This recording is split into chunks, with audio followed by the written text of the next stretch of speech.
3년 전 결혼식 당일 저는 세상에서 제일 행복한 신부였습니다. 마치 하늘도 축복하는 것 같았거든요. 사람들이 그토록 기다린 첫눈이 땅을 수놓았고 모두 설레는 순간 입장하는 순백의 신부. 그때 저는 몰랐습니다. 불과 몇 년도 채 지나지 않아 그날을 끊임없는 후회 순간으로 바꿔놓을 줄은요. 결혼식장으로 향했던 제 발걸음을 원망할 줄은요. 제가 가정법원에 출석하는 날도 눈이 왔습니다. 잿빛으로 변한 눈이더군요. 하늘에서 내려주는 눈은 한결같을 텐데 마음에 따라 달리 보이는 거겠죠. 하얗게 보이다가 잿빛이 됐다가. 암튼 제 마음처럼 잿빛에 질퍽이는 눈을 밟으며 부부 쌍방 출석 기일에 맞춰 집에 나섰습니다. 오랜만에 마주한 남편의 몰골은 초췌했어요. 시험도 각지 않아 거뭇거뭇했고 눈밑은 퀭하더군요. 저와 이혼한 게 힘들어서겠죠. 허세로 평생을 살던 사람인데 제가 없으면 본인의 허세의 절반이 날아가는 거나 다름없었으니까요. 아니, 절반이면 다행일 것 같네요. 전부가 사라질 위기니 대안을 세우느라 매일 잠도 못 잤을 게 뻔했습니다. 법원에서 남편은 예상대로였어요. 처음부터 끝까지 거짓말만 했습니다. 그렇게 하면 자신이 제 재산을 다 가질 수 있을 거라 생각했나 봐요. 판사님, 제가 집을 현금으로 다 샀습니다. 명의가 아내 이름으로 되어 있었던 것은 아내가 그렇게 안 해주면 결혼 안 하겠다고 협박을 해서였어요. 저는 너무 억울합니다. 증거 있습니까? 제가 너무 착하고 물러서 증거를 남겨두지 못한 것뿐입니다.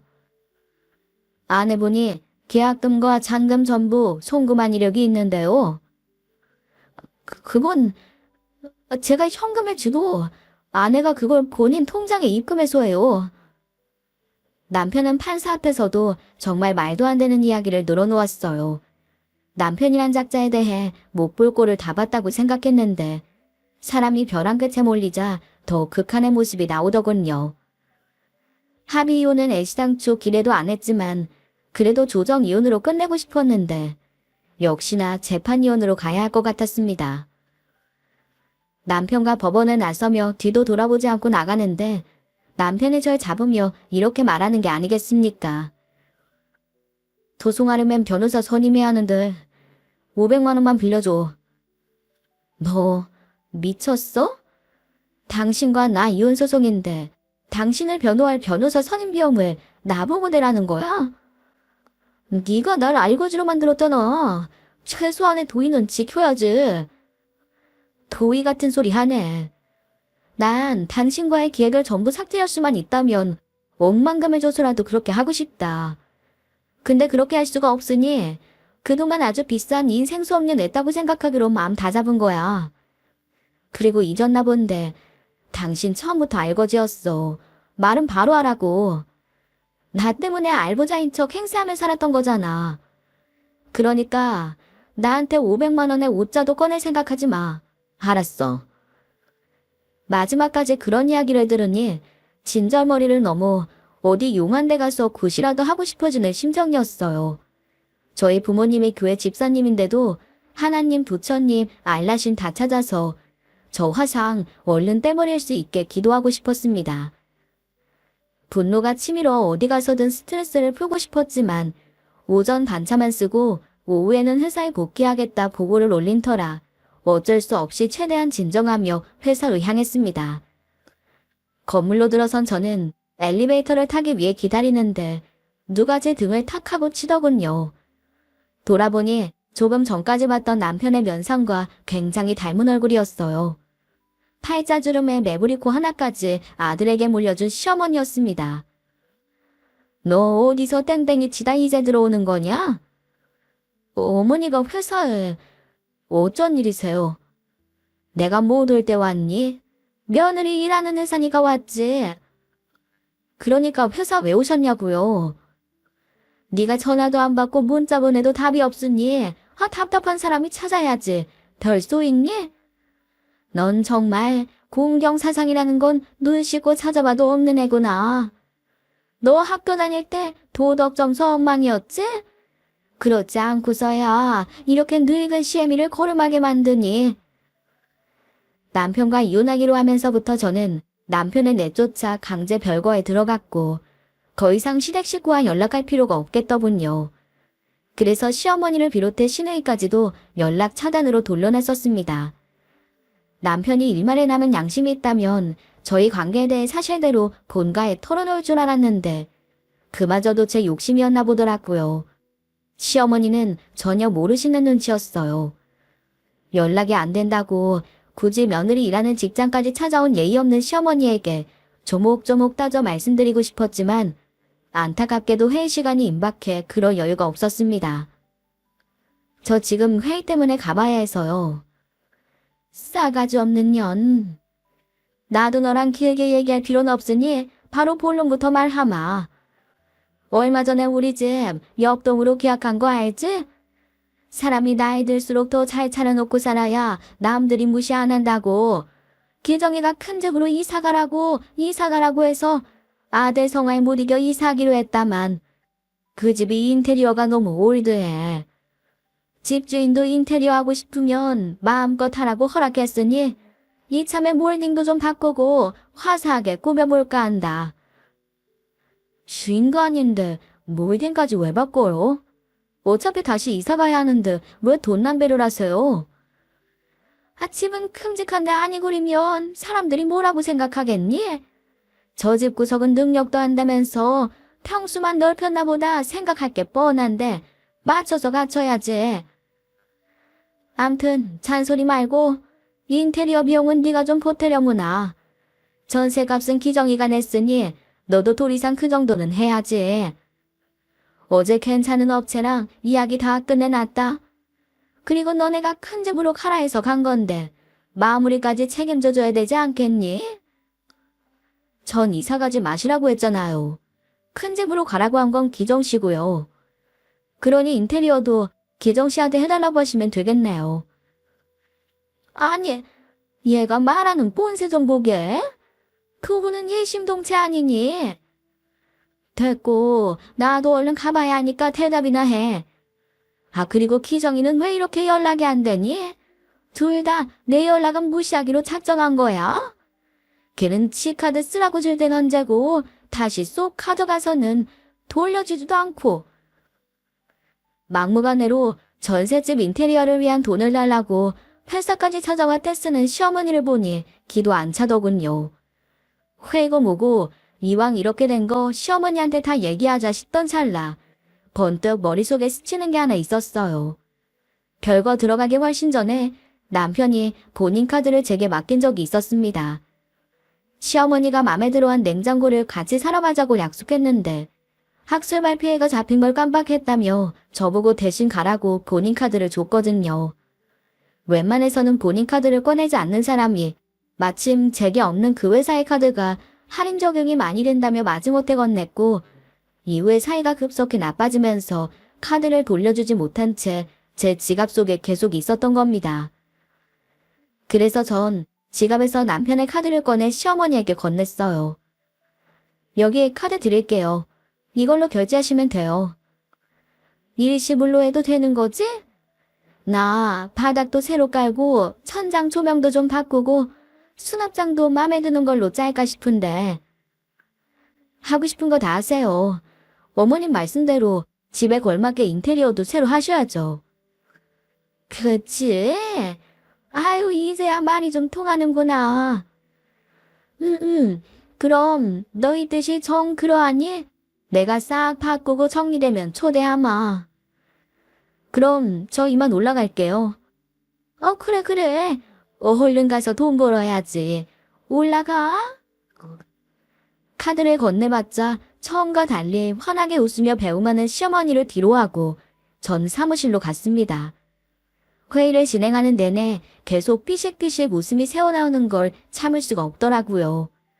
곧 시어머니의 얼굴이 파랗게 질릴 걸 생각하니 꽉 막힌 체증이 아주 조금은 내려가는 것 같았어요. 몇 시간 동안 이어진 릴레이 회의를 끝내고 나오니 책상 위에 쪽지 하나가 놓여 있었어요. 시어머니 전화, 급한 용무로 빨리 전화 달라고 하십니다. 제가 핸드폰으로 연락이 안 되니 회사 사무실로 전화했나 보더라고요. 아예 무시할까 하다가 그럼 또 회사로 찾아오실 것 같아 전화했습니다. 신호가 울리자마자 기다렸다는데 전화를 받더니 고래고래 소리를 지르더군요. 야! 어머니 귀 떨어지겠어요. 니년 귀 두 짝 중 하나 떨어지는 게 뭐가 어때서? 나는 니년 때문에 체면이 다 떨어졌다. 전 짐짓 모르는 척하며 되물었죠. 뭐 때문에 그러세요? 한도도 없는 카드를 나한테 줘? 이게 무슨 망신이야? 난 또 그럴 리 없다고. 사장한테 카드 기기가 잘못된 거라고 몇 번이나 우겼네. 이런 창피를 나한테 주고 네가 발 뻗고 잘 것 같아? 네, 전 발 뻗고 잘 것 같아요. 뭐야, 그 카드에 적힌 이름 자세히 보세요. 아, 영문으로 되어 있어서 못 읽으시죠? 전문대 나온 저이긴 하지만 제가 알려드릴게요. 거기 뭐라고 적혀 있냐면요. 카드 주인이 이기정이라고 되어 있어요. 왜 내 아들 카드를 주고 지랄이야? 네 카드를 줘야지. 그리고 걔는 한도가 왜 이것뿐이야? 어머님 잘난 아드님한테 늘려달라고 하시던가요. 그리고 왜 제 카드를 드려요? 이제 남남인데. 남남? 네, 남남이요. 어머니랑 저, 그리고 기정씨랑 저요. 저희 이혼 소송 중인 거 모르셨어요? 알고 기정씨 카드 돌려받으러 저 찾아오신 줄 알았어요. 저와 있는 일 시시콜콜 다 말하는 사람이 그건 또 왜 말 안 했나 모르겠네요. 이혼. 거짓말이지? 제가 그런 거짓말을 왜 해요? 기정씨 본가에 안 간 거 보면 연구실에 있나 본데 가서 직접 물어보세요. 그리고 저 어머니 연락 차단했으니 이제 전화하지 마세요. 회사로 찾아오거나 전화하면 경찰 부를 거니까 그렇게 아시고요. 그럼 이만 바빠서 끊을게요. 좋은 대학을 가기 위해 모두가 수능이라는 한 가지 목표로 열심히 달리던 그때 저는 공부하는 담을 쌓고 살았습니다. 그래도 중학 3년 시절까지만 해도 꽤 잘했어요. 못해도 전교 10등 안에는 꼭 들었었거든요. 그리고 고1까지도 나쁘지 않았던 것 같습니다. 그런데 제일 중요한 고2가 되고 지독한 사춘기에 모든 의욕이 사라지고 말았어요. 끝날 때 끝나지 않던 사춘기가 고3까지 이어졌고 친구들이 학교, 학원, 독서실로 갈 때 전 영화를 보러 다니거나 전시회를 다녔습니다. 결국 수능은 엉망으로 치고 말았죠. 제가 갈 수 있는 학교는 전문대 중에서도 알려지지 않은 그런 곳뿐이었어요. 그중 하나를 몰라 입학했지만 모두가 열심히 공부한 2년을 전 반대로 열심히 놀았다 보니 정작 20살이 되고 나서는 공부를 해야겠다는 생각이 들더라고요. 그래서 낙제를 받지 않을 정도로만 학교 성적을 관리하고 나머지 시간은 유학을 가겠다는 새로운 목표를 세우고 영어와 디자인 공부만 죽어라 했습니다. 제가 2년간 전시회를 다니며 생긴 흥미로 공간 또는 가구에 본격적인 디자인 공부를 해보고 싶다는 생각이 들었거든요. 그렇게 잠도 줄이고 노력한 결과 대학 졸업과 동시에 영국 디자인 스쿨 입학 허가서를 받을 수 있게 되었습니다. 이후 힘들고 긴 유학 생활을 끝낸 뒤 한국에 돌아왔고 제 능력을 인정받은 가구 회사에 취직하게 되었어요. 그리고 운이 좋게도 제 디자인이 많은 호평을 받으며 회사 내에서도 입지를 다질 수 있었죠. 이후에도 물 들어올 때 노 저어야 한다고 정말 쉬지 않고 일했던 것 같아요. 결혼이라는 건 생각도 못했습니다. 혼기가 차다 못해 지났다 해도 별로 와닿지가 않더군요. 일에 열심히다 보니 승진도 남들보다 일찍 할 수 있었고요. 비교적 어린 나이에 팀장이 되면서 다른 직원들의 입방아에 괜히 오르기 싫었던 저는 보란듯이 더 성과를 내고 싶은 욕심이 생기더라고요. 그래서 스마트 가구 중에서도 기능과 디자인 두 마리 토끼를 모두 잡고 싶었어요. 고민에 고민만 거듭하고 있으니 보다 못한 마케팅 쪽 팀장님이 공대 교수님 한 분을 소개해 주시더라고요. 디자인적인 가구 설계에 고막 전문가 자문을 얻으면 더 낫지 않겠냐면서요. 그렇게 전 너무 감사하게도 당장 약속을 잡고 일사천리로 찾아뵐 수 있게 되었습니다. 혹시 여기... 노크하고 조심스럽게 들어가니 소파에 앉아있는 남학생 2명이 절 발견하고는 휘둥그레한 표정으로 쳐다보더군요. 그리고는 한 학생이 일어나며 마주 앉은 학생에게 인사를 하고 나갔습니다. 그런데 호칭이 생각한 것과 달랐어요. 교수님, 알려주셔서 감사합니다. 그럼 수업 때 뵐게요. 너무나 어려 보여 둘 다 학생이라고만 생각했는데 일어선 학생이 앉아있던 남자를 보고 교수님이라고 부르는 게 아니겠습니까? 하마터면 학생들이라고 부르며 실수할 뻔한 거죠. 일어선 학생이 나가고 저는 정식으로 예의를 갖춰 인사했습니다. 안녕하세요. 처음 뵙겠습니다. 오늘 찾아뵙겠다고 전화드렸던 사람입니다. 자문해 주실 교수님이라고 들었는데 굉장히 젊어 보이시네요. 학생이라고 해도 믿겠어요. 네. 혹시 저를 김 교수님이라고 생각하시는 건 아니겠죠? 여기 김 교수님 방 아닌가요? 눈에 이름표 보고 맞게 들어온 것 같은데. 아니면 죄송해요. 잘못 찾았나 봐요. 잘못 찾아온 줄 알고 허둥지둥 나가려는데 남편이 잘 붙잡으며 그러더군요. 김 교수님 방 맞아요. 하지만 제가 방 주인이 아닌 거죠. 저도 교수님이 부르셔서 잠시 들렀는데 안 계셔서요. 마침 학생이 교수님 대신 방에 있던 제게 꿩 대신 닭으로 질문을 한 탓에 오해하셨나 보네요. 그렇군요. 그래도 교수님이라고 불리시던데. 전 박사과정 수료 앞둔 강사입니다. 교수가 되기 위해 열심히 논문을 쓰고 있는 중이죠. 싱긋 웃으며 보이는 팔자주림이 어쩐지 매력적으로 느껴질 만큼 첫인상이 꽤 인상적이었던 것 같습니다. 그렇게 어색한 인사를 나누고 있는데 진짜 소개받기로 한 교수님이 들어오시더군요. 이거 죄송하게 됐습니다. 급히 학과장이 호출이 있어서 다녀오느라 늦었네요. 그래도 두 분 인사는 나누셨죠? 네, 안녕하세요. 윤지은이라고 합니다. 말씀 많이 들었습니다.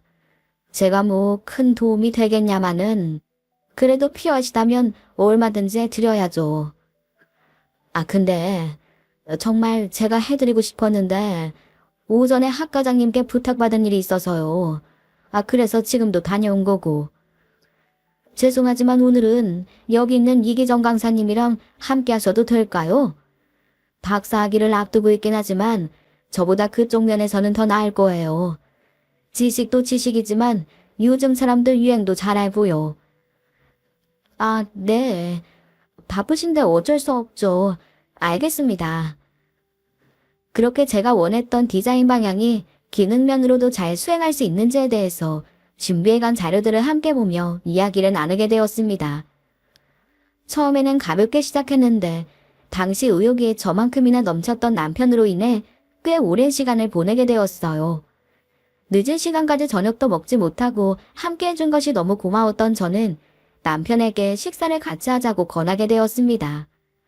의도치는 않았지만 어쨌든 그날 함께 사적으로 먹은 저녁날을 기점으로 저희는 서로에게 빠져 연애와 결혼까지 이어지게 되었네요. 저희 결혼식 때 그 교수님이 주례를 서주셨는데 그분은 아실까요? 그토록 행복한 얼굴로 결혼식장에 섰던 저희가 지금 이렇게 파국으로 치달은 것을요.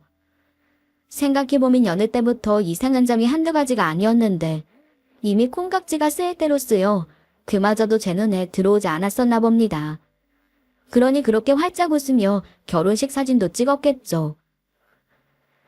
박사학위를 앞두고 썼던 논문이 몇 차례나 통과되지 않아 학위를 못 달리기에 처해놓고서도 저보고는 곧 박사학위 수여식이겠지만 강의가 잡혀서 못 갈 것 같다며 이상한 핑계를 대더라고요. 순진했던 저는 그 말을 고지고대로 믿었습니다. 또 부모님이 물려받은 땅이 많은데 재개발 금지구역으로 묶인 데가 많다면서 아직은 형편이 좋지는 않지만 그 땅들이 재개발 금지 해제만 되면 엄청난 부자가 될 거란 말도 했어요. 그렇게만 되면 제가 부잣집 만화님이 되는 거라더군요. 비록 시아버지는 무직이었고 시어머니는 집 근처 마트에서 판매직으로 일하고 계셨지만요. 암튼 제가 시댁의 재산을 탐할 정도로 못 버는 것도 아니고 저희 부모님이 못 사시는 것도 아닌데 늘 그 얘기를 입에 달고 살더군요. 그래도 전 그냥 그러려니 했습니다. 남자의 자존심 같은 거라 생각하면서요. 그런데 결혼 준비를 하던 도중 정말 이 결혼을 해도 되는지 의문이 들었을 때가 있긴 했습니다. 바로 시댁에 인사를 하러 간 이후였죠. 인사한 다음 날 갑자기 쉬지 않고 핸드폰 알람이 뜨길래 뭔가 싶어 열어봤는데 결혼 전이었음에도 굳이 절 시댁 단톡방에 초대했더군요. 저보다 5살 어린 시누이가요. 그 방에는 저와 시어머니 그리고 시누이 이렇게 3명이 있었습니다. 시아버지와 남편은 없었고요. 언니, 여기 저와 엄마까지 해서 3명이 얘기하는 방이에요. 저 언니 생겨서 얼마나 좋은지 몰라요. 여기 우리 여자들만의 방으로 정하고 시시콜콜한 거 다 말하기로 해요. 그래요, 아가씨. 남편도 빼고 하는 단톡방이 찝찝하긴 했지만 시누이 말대로 시아버지도 없고 여자들만 있다고 하니 오히려 이 기회에 친해지면 좋을 것 같다는 생각이 들더군요. 그런데 그때부터 시어머니와 시누이의 노골적인 요구가 시작되었습니다. 처음에는 그렇게 노골적이진 않았어요. 미안해하는 척이라도 하긴 했거든요. 기정이 새로 강의 하나 더 맡았다더구나.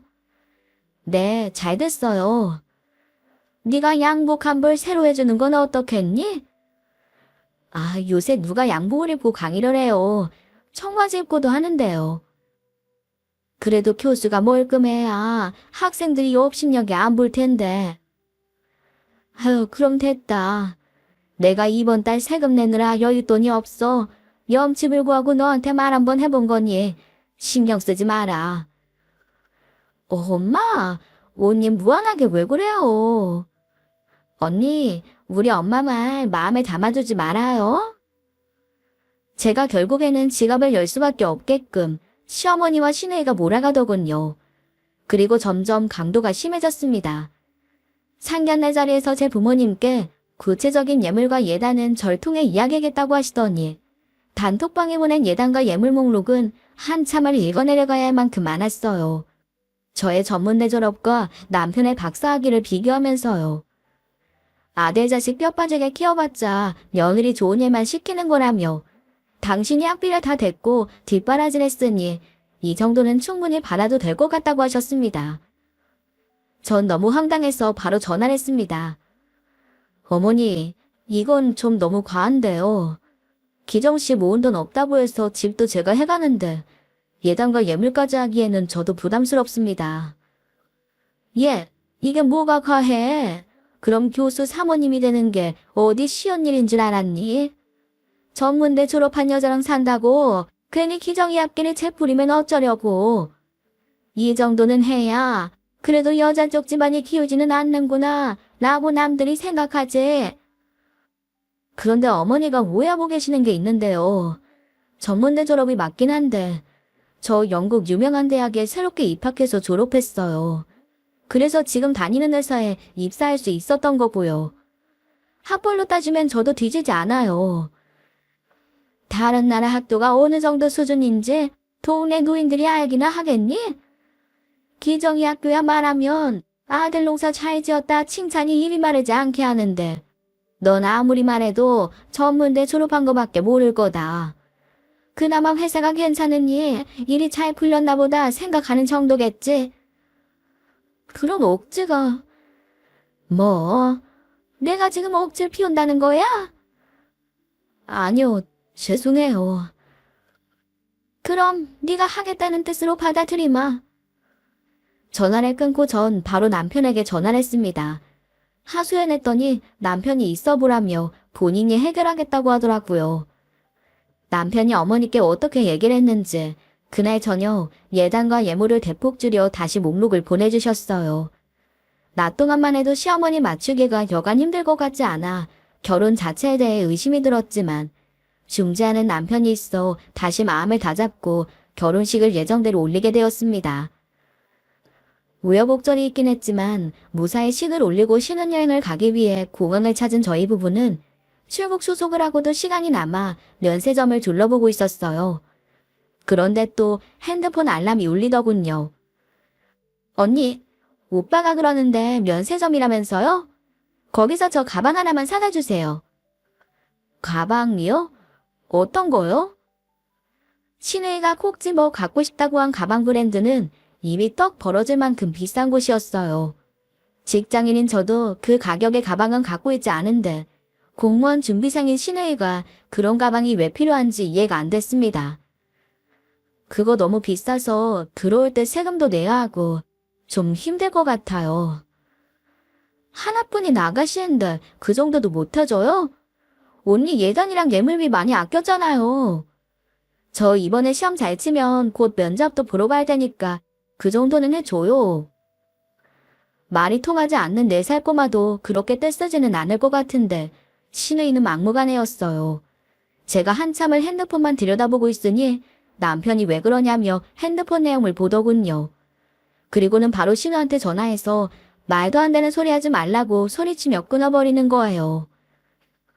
남편의 그런 듬직한 모습에 전 오히려 결혼을 잘했다며 남편 감안하는 잘 골랐다며 바보 같은 생각을 하게 되었습니다. 신혼여행을 다녀오고 남편의 본색을 알고부터는 그런 생각을 해본 적이 단 한순간도 없었긴 하지만요. 남편에게는 본인 야망을 위한 꿍꿍이가 있었습니다. 저희 부모님께 부탁해 돈을 최대한 끌어당겨 볼 생각이었더군요.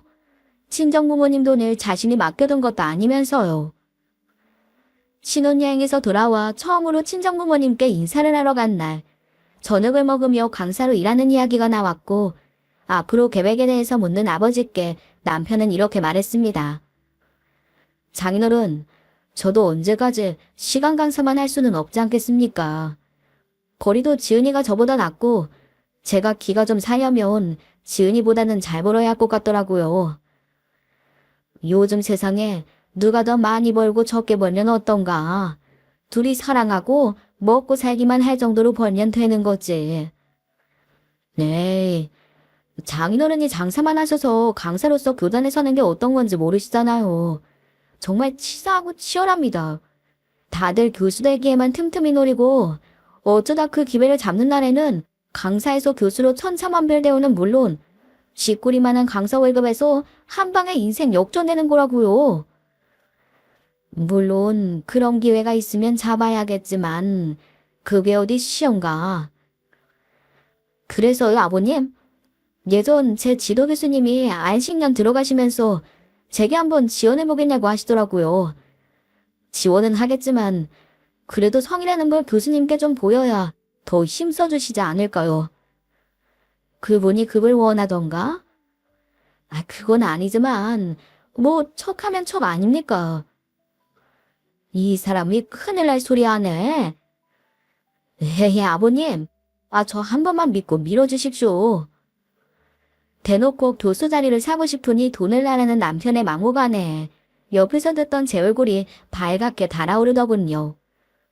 집에 돌아와 저희는 그날 처음으로 크게 말다툼을 했어요. 우리 아빠한테 그게 무리하게 무슨 소리야. 내가 그동안 예다님의 예물 요구하는 우리 어머니도 막아주고 가방 사달라는 동생 부탁도 대신 거절해줬잖아. 그럼 당신이 좀 나서서 나 대신에 아버님께 그런 부탁 정도는 해줘야 되는 거 아니야? 뭐? 내가 꼭 내 입으로 말하게 해야 돼? 당신이 진작에 장인어른께 귀띔해줬으면 좋았잖아. 그동안 제 눈에 띈 콩깍지가 조금씩 벗겨지는 소리가 들리는 것 같았습니다. 그래도 결혼하고 바로 헤어질 수는 없다는 생각에 참기로 했어요. 뭐든 3-4번 할 기회라는 것도 있으니까요. 그리고 본인도 차별 대우에 얼마나 서러웠으면 저럴까 싶어 남편의 입장에서 최대한 생각해보기로 했습니다. 남은 콩깍지마저 벗겨지면 어쩌나 우려했지만 교수 채용 공고가 날 거라던 학교의 계획이 바뀌면서 지원 자체가 숲으로 돌아가게 되었고 다시 저희 사이는 예전처럼 돌아오는 듯 했어요. 신혼처럼 알콩달콩한 시간을 보내기도 했고요.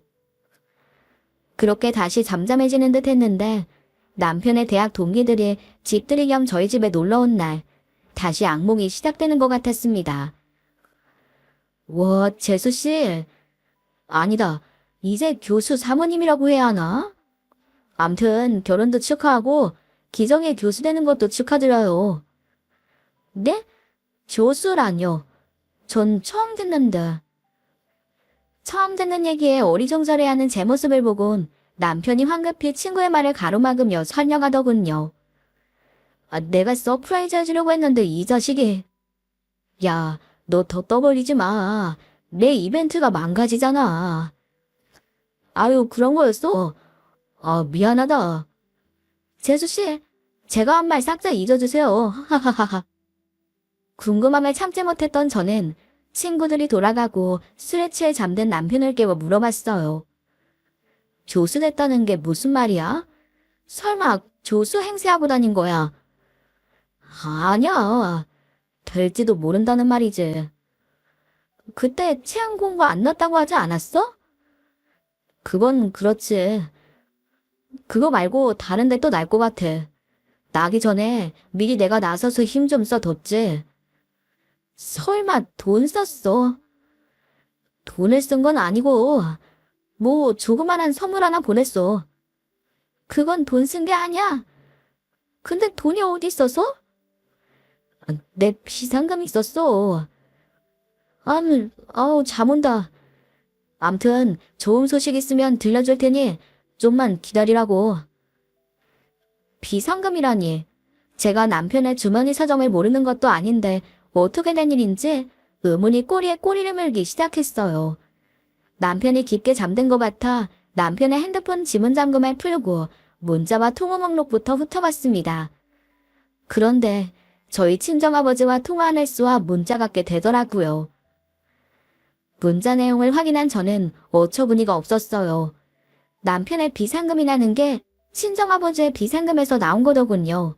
정말 날강도가 따로 없는 것 같았습니다. 이런 사람을 믿고 결혼을 했다니 스스로가 원망스럽더군요. 다음날 바로 친정에 찾아가 제가 죄송하다고 빌었어요. 그리고 이혼하겠다고도 말하고요. 그랬더니 부모님이 놀라며 절 말리셨습니다. 장인이 사위한테 그 정도도 못 해줄까봐.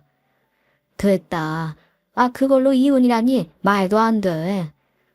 사위 앞날 잘 풀리면 너한테도 좋겠지 싶어 한 거야. 좋은 게 좋은 거 아니겠냐? 많이도 아니고 아주 조금이야. 그걸로는 택도 없는데 그냥 시도는 해보겠다 해서 용돈 겸 준 거니까 넌 모르는 척하고 있거라. 하지만 남편의 행각은 거기서 끝이 아니었습니다. 언제부턴가 자기 직업이 불안정해서 카드 한도가 났다며 제 카드를 빌려달라더니 먹고 마시는데 엄청난 금액을 긁기 시작했어요. 뭐 하느라 카드를 이렇게 많이 긁는 거야? 갚을 수 있어? 당신이 좀 갚아주면 되잖아. 내가 나중에 20일로 당신한테 다 갚을게. 그게 언제인데? 내가 지금 얼마나 고민드리고 있는데. 곧 끝나가. 그냥 연구하고 논문 써서 잘 될 생각을 해. 이렇게 새길로 갈 생각하지 말고.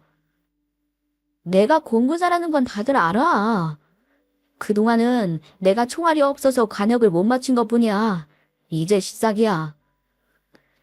이러려고 나랑 결혼했어? 내가 당신 총알 채워주는 사람이야. 내 월급이 당신 총알이냐고. 여보, 나 당신 정말 사랑해. 나 조금만 믿어주면 안 될까? 진짜 마지막 부탁이야. 당신 정말 행복하게 해주고 싶어서 그래. 기가 막혀 따지는 제 손을 부여잡고 갑자기 풀이 죽은 듯한 목소리로 얘기하는 남편을 보니 순간적으로 저도 모르게 짠한 마음이 들었습니다. 그게 다 연기였다는 걸 그때까지도 몰랐던 거죠. 그동안 너무 몰아세우기만 했나 싶어 오히려 제 자신을 반성하기까지 했으니까요. 제 반응을 보고 자신의 계획이 먹혔다 생각했는지 남편은 그때부터 아예 실컷 카드를 긁고 다니기 시작하더군요. 매달 저축은커녕 남편의 카드비 갚느라 제가 허덕일 정도였어요. 하지만 그때마다 남편은 거의 다 왔다란 말만 반복했습니다. 전 그냥 일에 더 집중하는 게 스트레스를 줄이는 길이라 생각하고 미친 듯이 남편이 카드를 긁을 때 저 역시 미친 듯이 밤새워 일을 했죠. 그런데 결국 몸에 이상 신호가 오더군요. 무리하게 일한 탓에 과로로 지하철에서 쓰러지고 만 거예요. 다행히 주변 사람들의 도움으로 병원 응급실로 가게 된 저는 링게를 맞으며 휴식을 취하고 있었어요. 부족한 잠을 채우느라 여념이 없는데 계속 핸드폰 진동이 울려 깨고 말았습니다. 시어머니더군요. 네, 어머니. 넌 목소리가 왜 그러니? 피죽도 못 얻어먹은 애처럼. 몸이 좀 힘들어서요. 네가 힘들 게 뭐가 있니? 기정이는 강의하랴 접대하랴 너 하나 호강시켜주겠다고 동분서주 난리인데. 회사 일은 좀 줄이고 기정이 내 전화 잘해.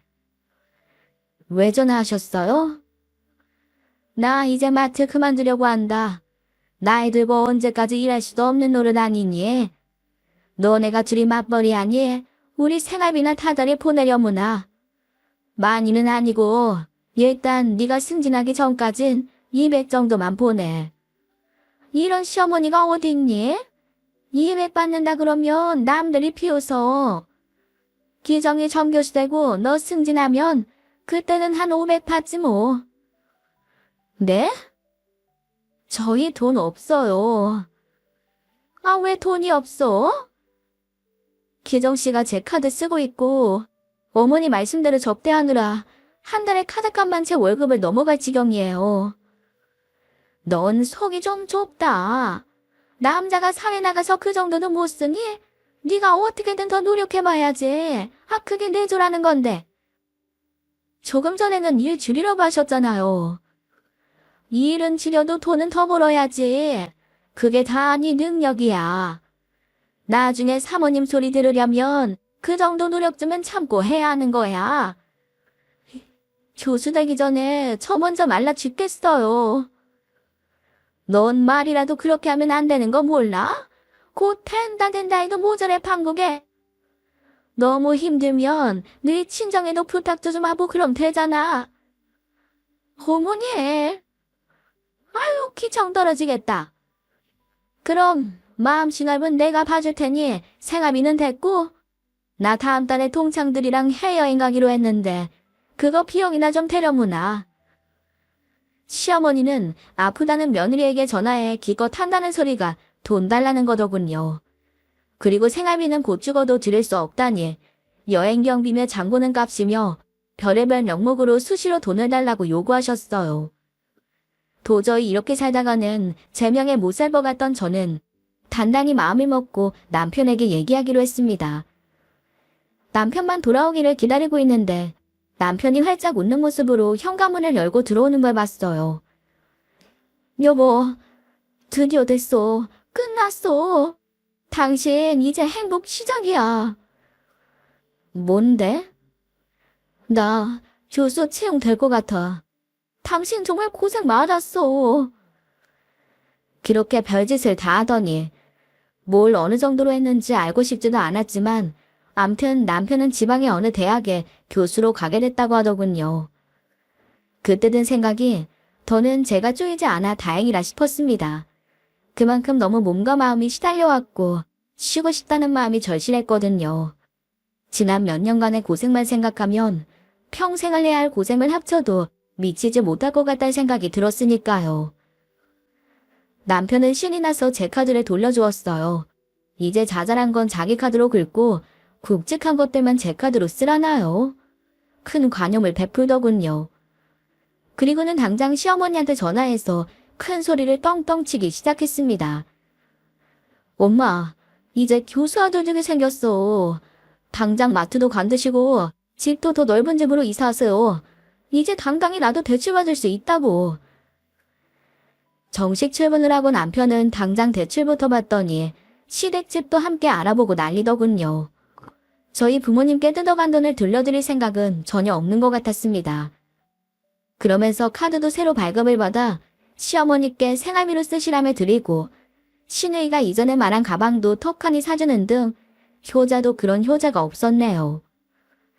게다가 남편이 초반에는 기차로 출퇴근하더니 갈수록 교수방에서 자보온다며 외박하는 일도 잦았습니다.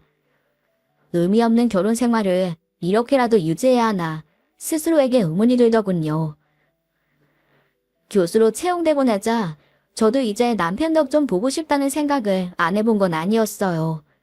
그동안 뒷바라지한 게 억울해서라도 조금이나마 받고 싶더라고요. 그런데 갈수록 남편 얼굴에 마주하는 시간도 줄어들고 제 카드를 쓰지 않으니 남편이 어디서 몰았는지 알 기회도 없고 의심병만 늘어나는 것 같았습니다. 그렇게 하루하루 보내는데 한동안 연락이 뜸하던 시어머니한테서 연락이 왔습니다. 넌 팔자 좋다. 아, 세상에서 네 팔자가 제일 부럽다. 어머니가 더 좋으시잖아요. 그이가 큰 집으로 이사 가라고 돈 보탰다면서요. 너는 왜 안 보탰니? 너까지 보탰으면 우리가 전세 아니고 매매를 했을 텐데. 제가 지금까지 어머니 여행도 보내드리고 생활비도 종종 드리고 했잖아요. 그런 큰 돈 가지고 생색내는 거냐? 쪼잔하기는. 암튼 이사 날짜 받아왔으니 너 그날 연차 좀 써라. 와서 짐 정리도 하고 청소도 하고 그래야지. 아가씨 있잖아요. 저 그날 일 때문에 바빠요.